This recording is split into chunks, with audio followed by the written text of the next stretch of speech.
이사야 25장 2절 3절 말씀 봉독합니다. 이사야 25장 2절 3절 말씀 같이 봉독합니다. 주께서 성읍을 돌무더기로 만드시며 견고한 성읍을 황폐하게 하시며 외인의 공성을 성읍이 되지 못하게 하사 영원히 건설되지 못하게 하셨으므로 강한 민족이 주를 영화롭게 하며 포악한 나라들의 성읍이 주를 경외하리이다. 아멘. 아멘. 오늘 말씀은 의로우신 재판장이신 여호와를 찬양하는 중에 다시 한번 인간 세력을 온전히 꺾으실 것을 또 말씀하는 것을 내용으로 하고 있습니다. 여호와께서 견고한 성읍들을 심판하실 것이다. 2절에 말씀하고 있습니다. 찬양하는 말씀을 하시다가 갑자기 또 심판의 말씀 이렇게 하시는 것은 그 하나님이 어떤 하나님이신지 이런 심판을 행하신 하나님을 또 찬양하는 내용이기도 합니다. 견고한 성읍은 험준한 산악에 있어서 접근이 불가능한 난공불락의 요새를 말합니다. 그러니까 그 요새를 믿고 교만한 것이죠. 돌무더기를 만드시고 황폐하게 하신다 했습니다. 그러한 성읍도 여호와의 심판 앞에서 무력하게 붕괴될 것을 말하는 말씀입니다. 붕괴되어 폐허만 남게 될 것이라는 말씀입니다. 그러니까 그 견고한 것, 난공불락이고 지금까지 성이 함락된 적도 없고 하는 그러한 기록을 가진 성이라서 그렇게 교만하고 아무리 공격해봐라 될 수 있는지 여호와의 심판이 가서는 우리 다 막아낼 수 있다라고 생각하지만 그것들이 다 붕괴돼서 폐허만 남게 될 것이다 말씀합니다. 주께서 하신다 그랬습니다. 주께서 하신다고 했습니다. 전능하신 여호와의 섭리와 역사에 의해서 이루어질 일임을 말씀하고 있습니다. 하나님을 떠나서 끊임없이 교만하고 대적하는 것에 대해서 반드시 하나님이 심판하신다는 것입니다. 이것을 다시 한번 상기시키고 있습니다. 교만한 자들이 그래도 우리는 피할 수 있다. 우리 같이 준비하면 가능하다. 아무리 적들이 쳐들어와도 할 수 있다. 그렇게 하는데 하나님께서 하나님의 섭리와 역사로 그러한 성이 무너지게 된다는 것입니다. 하나님은 난공불락의 요새도 가루로 만들어 버리실 것이다. 그 말씀입니다. 두 번째로 2절 후반부에 불경건한 자들을 심판하신다고 했습니다. 외인의 궁성을 성읍되지 못하게 하신다 했습니다. 그래서 여기서 외인은 불경건한 사람들을 말합니다. 불경건함은 하나님을 알지만 하나님을 알면서도 하나님 없이 행동하는 사람들, 하나님을 무시하는 행동하는 사람들 다 불경건이라 말합니다.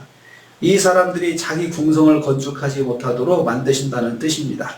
이 말도 완료형으로 기록되어 있습니다. 완료형 동사가 계속 이사야에서 나오는데요. 하나님께서 앞으로 하실 일인데 이미 끝난 동작으로 표현하시는 것은 하나님께서 이미 그러한 계획을 마치셨고 이제는 시간만 되기를 기다리신다는 것입니다.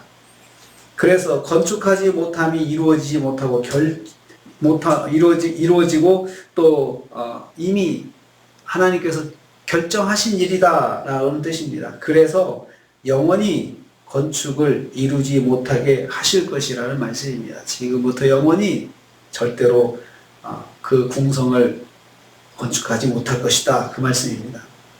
불경건한 자는 자기 재물과 자기 실력으로 끊임없이 노력할 것입니다. 하지만 하나님께서 절대로 이루지 못하도록 막으신다는 뜻입니다. 그러니까 하나님께서 그냥 가만히 계시는 것이 아니고 불경건한 자들의 계획들을 다 막으시고 이루지 못하도록 하나님께서 하신다는 그런 말씀입니다. 그러므로 우리는 하나님께 불순종하고 악한 계획을 세우는 것은 절대로 이루지 못한다는 것을 꼭 기억해야 합니다. 세 번째로 그래서 강한 민족과 악한 나라들이 여호와를 경외할 것이다. 3절 말씀하고 있습니다. 이방의 성읍과 궁성을 가루로 만드시고 불경건한 자들의 계획을 틀어막으신 결과를 말합니다.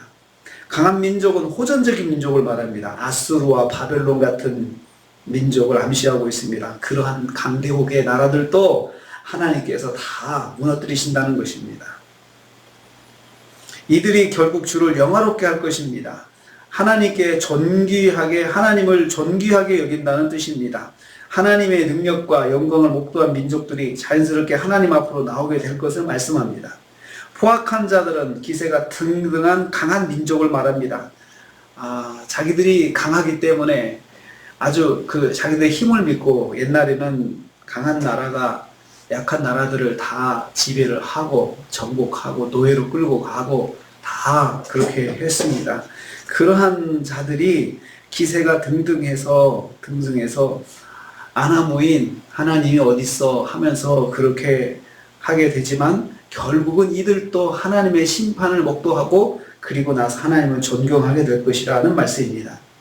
전에 하나님을 멸시하고 자신들의 힘과 권세만 내세우던 자들이 하나님을 존경하고 섬기는 자리에 나오게 될 것을 말씀합니다. 이것들이 다 하나님의 심판과 능력을 경험하고 나서 사람들이 그렇게 하게 된다는 것입니다. 하나님을 존경하는 자로 변하게 될 것입니다. 그렇지만 때는 늦습니다.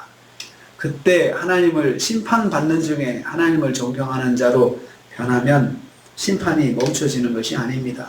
심판은 심판대로 받고 하나님을 존경하는 그 모습을 변하는 것을 변하는 대로 그렇게 된다는 것입니다.